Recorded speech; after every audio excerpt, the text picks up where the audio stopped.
राधे राधे जी। मैं ज्योतिषाचार्य प्रवीण कुमार सोनी आज आपके लिए कुछ ऐसे उपाय लेके आया हूँ जिनको आप घरेलू उपाय कह सकते हैं, यानी कि घरेलू टोटके या जनरल रेमेडीज़। संसार में शायद ही ऐसा कोई व्यक्ति है जिन्होंने अभी कभी दुखों का सामना ना किया।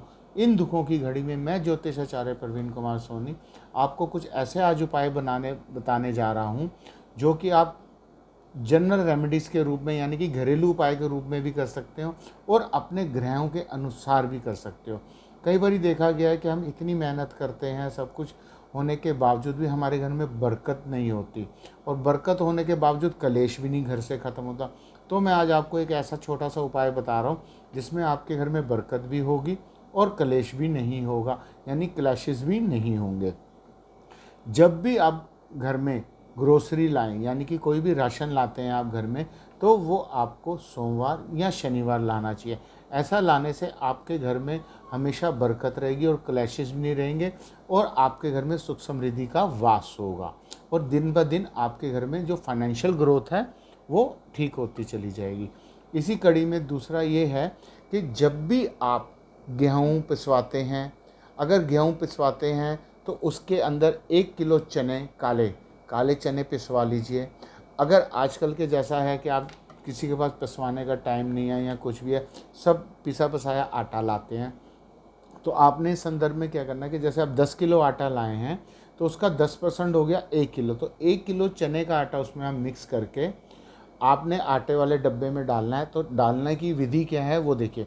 आप जब भी आटा लाते हैं या कोई भी ग्रोसरी या राशन लाएं, वो आपको लानी है शनिवार या सोमवार। और इसी तरह से अगर आपको घर में आटा एक डब्बे में स्टोर करना है तो वो भी आप शनिवार या सोमवार स्टोर कर देते हैं। और वो स्टोरेज कैसे करना है आप देखिएगा।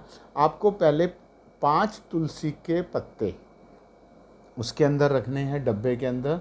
फिर उसके बाद 1 पैकेट नाग केसर यानी केसर का डालना है। फिर 10 रुपये का एक नया नोट डालना है।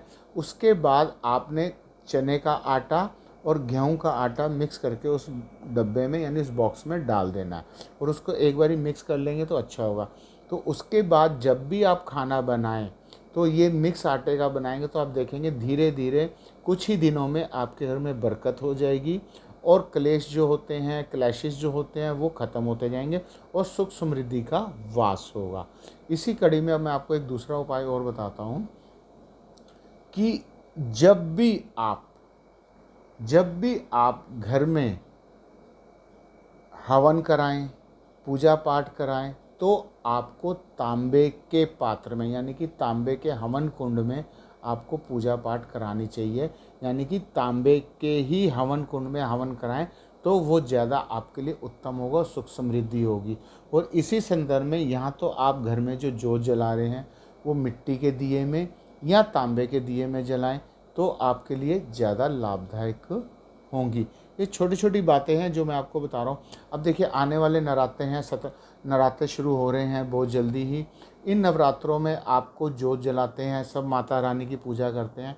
तो अगर आप जोत जलाते हैं और महालक्ष्मी का वास चाहते हैं अपने घर में, तो आप 9 बत्ती वाली जो जोत होती है उसमें जोतें 9 जलाएं, तो उससे बहुत अच्छा रहेगा। आपके घर में माँ लक्ष्मी का वास होगा और लक्ष्मी की प्राप्ति भी होती रहेगी।